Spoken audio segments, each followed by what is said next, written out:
Kapitulli 5. Arritën në bregun tjetër të liqenit në vendin e Gerasenëve, dhe menjëherë, sapo doli Jezui nga varka, erdhi nga vareza tek ai një njeri i pushtuar nga një shpirt i ndyrë.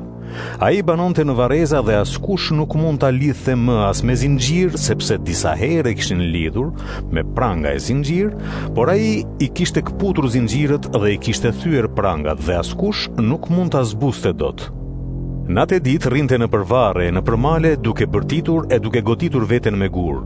Kur e pa Jezuin nga larg, ai vrapoi, ra në gjunjë para tij dhe thirrri me zë të lartë.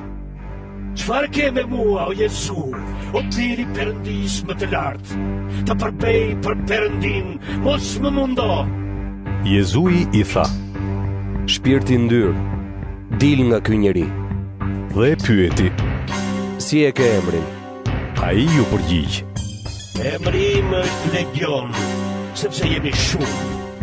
Dhe djalli i lutej shumë Jezuit që të mos e dëbonte jashtë atij vendi. Aty pranë malit gjendej një tufë e madhe derrash që po kullosnin. Shpirtrat e ndyrë ju lutën Jezuit e i thanë: Na dërgo të hyjmë te derrat. Dhe ai i lejoi. Atëherë shpirtrat e ndyrë me të dalë prej tij u futën te derrat dhe tufa që gati arrinte numrin 2000 u hodh nga humnera në liqen e u mbyt. Ata që ruanin derrat u ambatën këmbëve dhe e përhapën lajmin në qytet e nëpër fshatra dhe njerëzit erdhën për të parë çfarë kishte ndodhur. Ata erdhën pranë Jezuit dhe kur pan të pushtuarin nga djalli, atë që kishte pasur legionin, që rrinte ulur dhe ishte i veshur e me mendjen në rregull, i zuri frika. Ata që kishin parë ngjarjen u treguan se çfarë kishte ndodhur me të pushtuarin nga djalli dhe me derrat. Atëherë ata ju lutën Jezuit që të largohej nga krahina e tyre. Ndërsa Jezui po hipte në varg, njeriu që kishte qenë i pushtuar nga djalli i lutej që të rrinte me të. Jezui nuk e lejoi, por i tha: Shko në shtëpitë e njerëzit e tu dhe tregoju çfarë ka bërë Zoti dhe se si tregoi mëshirë për ty.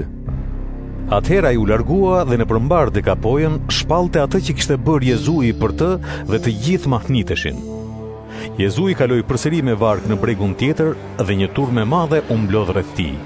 Kur ishte në breg të liqenit, erdhi njëri prej kryetarëve të sinagogës me emrin Jair dhe sapo e pa Jezuin, i ra ndër këmbë e ju lut shumë duke i thënë: Vajza ime e vogël është në çastet e fundit.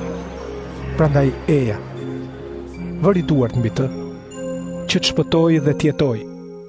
Jezui shkoi me të dhe një turmë e madhe që shtyhej nga të gjitha anët i shkoi pas. Një grua kishte 12 vjet që vuante nga hemoragjia. Ajo kishte hequr shumë nga mjek të ndryshëm dhe kishte shpenzuar gjithçka që kishte pa kur farë dobie dhe sa vinte e përkeqësohej. Me të dëgjuar për Jezuin, ajo hyri mes turmës dhe i preku nga pas mantelin. Ajo thoshte me vete: Sikur t'ja prek vetëm rrobat, do të shpëtoj. Rjedhja e gjakut ju ndërprej në çast dhe ajo ndjeu në trupin e saj se u shërua nga sëmundja. Jezui e ndjeu menjëherë forcën që doli prej tij dhe si u drejtua turmës tha: Kush mi preku rrobat? Dishepujt i thanë: Ti e sheh turmën që të shtyn nga gjitha anët, edhe thua kush më preku? Por ai shikonte rreth rrotull për të parë atë që e kishte prekur. Atëherë gruaja, e frikësuar dhe duke u dritur, nga që e dinte atë që i kishte ndodhur, erdhi, i ra ndër këmbë dhe i tha gjithë të vërtetën. Jezui i tha: Bi, besimi yt të shpëtoi. Shko në paqe dhe qofshe shëruar. Ndërsa po fliste, erdhën disa prej njerëzve të kryetarit të sinagogës dhe i thanë: Jo të bi vdiq, përse e shqetëson ende mësuesi? Por Jezui, kur i dëgjoi këto fjalë, i tha kryetarit të sinagogës: Mos ki frikë, vetëm beso. Dhe nuk lejoi askënd ta shoqëronte përveç Pjetrit, Jakobit e Gjonit, vëllait të Jakobit. Si arritën në shtëpinë e kryetarit të sinagogës, Jezui pa rrëmuj dhe njerëz që qanin e vajtonin me zë të lartë.